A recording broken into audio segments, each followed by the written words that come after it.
Assalamualaikum warahmatullahi wabarakatuh. Hari ini di mata pelajaran administrasi bertemu lagi dengan saya Ibu Ayu Laili Komaria. Nah, sebelum kita memulai pelajaran pada pagi hari ini, marilah kita berdoa terlebih dahulu. Berdoa selesai.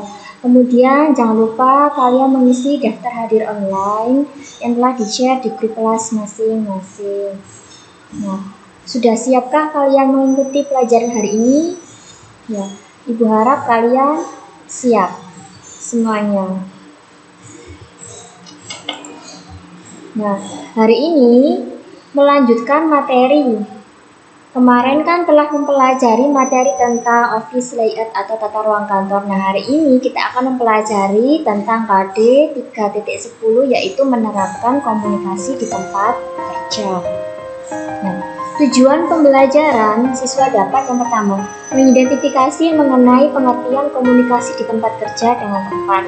Yang kedua, siswa dapat mengemukakan mengenai proses komunikasi dengan tepat.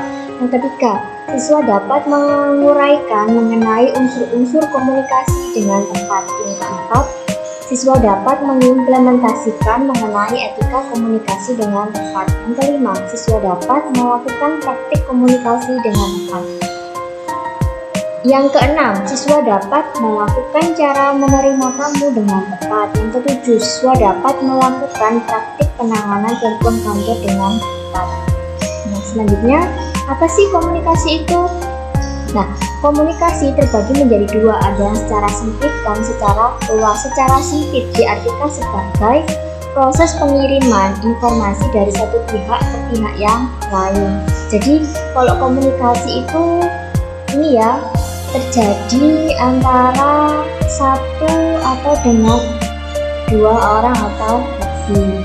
Nah, selanjutnya secara luas adalah suatu proses pertukaran informasi antar individu melalui sistem yang biasa atau lazim, baik dengan simbol atau perilaku atau tindakan. Selanjutnya, proses komunikasi. Proses komunikasi itu ada yang secara langsung dan bermedia. Nah, secara langsung yaitu melakukan tatap muka antara dua belah pihak.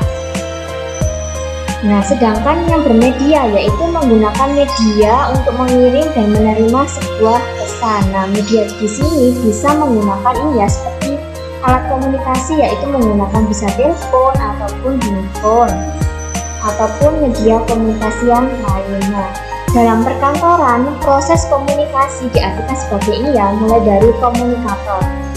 Nah, apa sih komunikator? Itu adalah orang yang menyampaikan pesan atau pengirim pesan. Nah, pesan di sini itu berupa informasi atau ide yang disampaikan. Nah, melalui suatu media. Nah, media di sini itu menggunakan alat, bisa menggunakan telepon atau handphone. Kemudian disampaikan kepada si penerima pesan yang disebut dengan komunikan. Nah, kemudian bila komunikan atau penerima pesan itu memahami apa yang disampaikan oleh pengirim pesan atau komunikator, maka terjadilah yang namanya ini ya, umpan balik atau tanggapan. Jadi kalau misalnya komunikan itu paham, pasti dia akan menjawab atau menanggapi. Nah, itu berarti komunikasinya sudah bagus dan efektif dan jelas. Selanjutnya, ini unsur komunikasi terdiri dari pengirim pesan atau komunikator. Yang kedua ada penerima pesan atau komunikan. Yang ketiga berupa pesan atau informasi. Yang keempat ada media. Yang terakhir ini ada feedback atau umpan balik atau efek. Jadi tanpa adanya salah satu unsur ini, maka ini ya tidak akan efektif komunikasi itu. Selanjutnya, ini pengelompokan komunikasi dibagi menjadi dua, ada verbal dan non-verbal. Verbal yaitu komunikasi yang disampaikan komunikator kepada komunikan dengan cara tertulis atau lisan, contoh melalui diskusi, rapat, komunikasi kelompok. Nah, sedangkan non-verbal yaitu komunikasi yang disampaikan tanpa kata-kata dengan menggunakan isyarat, bahasa tubuh atau gesture, ekspresi wajah, kontak mata, dan lain-lain. Selanjutnya, bentuk komunikasi menurut J.C. Daniel yaitu seorang ahli manajemen perkantoran. Ada menyebutkan sistem komunikasi tulisan atau yang disebut dengan written communication. Yang kedua, sistem komunikasi lisan, oral communication. Sistem mechanical system. Sistem panggilan petugas atau staff rotation system. Nah, secara umum bentuk komunikasi di kantor ada komunikasi internal dan eksternal. Komunikasi internal contohnya komunikasi vertikal, komunikasi horizontal, dan komunikasi diagonal. Nah, kita bahas satu persatu. Vertikal itu komunikasi antara pimpinan dan bawahan, atau bisa juga dari bawahan ke pimpinan. Kalau komunikasi horizontal itu komunikasi antar karyawan dengan jabatan yang sama. Kalau komunikasi diagonal itu komunikasi antar karyawan yang berbeda tingkatan atau jabatan. Nah, komunikasi eksternal. Kalau eksternal itu ini ya, dengan orang lain, dengan luar perusahaan. Itu contohnya komunikasi dari organisasi kepada halayak. Yang kedua ada komunikasi dari halayak kepada organisasi. Nah, apa sih halayak itu? Halayak bisa dikenal dengan sebagai publik ataupun masyarakat. Jadi orang dari luar organisasi atau orang dari luar perusahaan. Selanjutnya, nah ini etika. Nah, jadi komunikasi itu harus ada etikanya.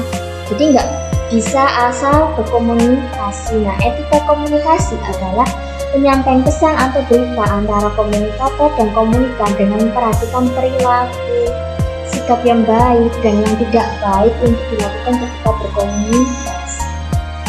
Selanjutnya, nah ini etika menerima tamu di kantor. Yang pertama harus bersikap ramah, memberikan salam dan menyapa. Yang kedua, apabila tamu masuk hendaknya berdiri, tersenyum dan bersalaman.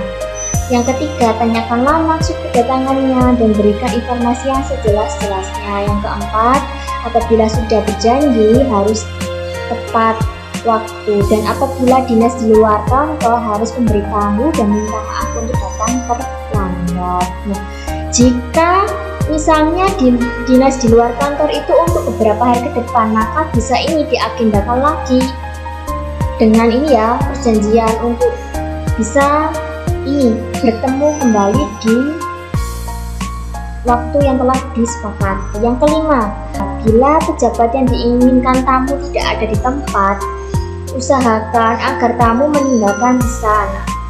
Catat segera serta beritahukan kepada pejabat yang dituju di hari tersebut. Jangan sampai beda hari. Yang keenam, bila tamu harus menunggu, usahakan agar tamu menunggu dengan suasana yang menyenangkan. Yang ketujuh, tamu yang datang terlebih dahulu harus mengisi buku tamu, karena buku tamu merupakan bukti daftar hadir tamu yang telah datang di organisasi tersebut. Nah, kemudian etika dan cara bertelepon. Yang pertama ini, segera angkat gagang telepon sebelum 3 kali berdering, dan angkat gagang telepon menggunakan tangan kiri. Nah, sedangkan tangan kanan digunakan untuk apa? Yang tangan kanan digunakan untuk menulis atau mencatat pesan yang disampaikan oleh si penelepon. Selanjutnya, sebutkan identitas diri, mulai dari nama, perusahaannya apa, instansinya, jabatannya bisa disertakan. Jangan menganggap panggilan telepon adalah gangguan pekerjaan. Berhati-hati agar nada kesal tidak terdengar pada lawan bicara. Jawablah telepon dengan menyebutkan identitas sesuai kebijakan pimpinan. Segera tanyakan dengan siapa berbicara dan tanyakan keperluannya. Harus mengucapkan dengan kata yang jelas. Batasi pembicaraan di telepon secara pribadi. Apabila pimpinan tidak ada di kantor, tawarkan kepada penelepon untuk meninggalkan pesan. Dan yang terakhir, akhiri dengan salam penutup dan tutup telepon secara perlahan. Nah, semoga materi hari ini bermanfaat. Nah, jika dari kalian, baik OTKP dan AKL, ada yang belum mengumpulkan tugas dari Bapak Ibu Guru, dimohon melengkapi tugasnya dan diserahkan kepada guru pengajar di kelas masing-masing dan sesuai dengan kompetensi keahlian. Dan tak lupa Tetaplah jaga ini kesehatan dan jaga juga protokol kesehatan karena kondisi masih mengalami COVID-19. Nah, marilah kita akhiri pelajaran pada pagi hari ini dengan membaca doa akhir pelajaran. Berdoa selesai. Sekian dari saya. Wassalamualaikum warahmatullahi wabarakatuh.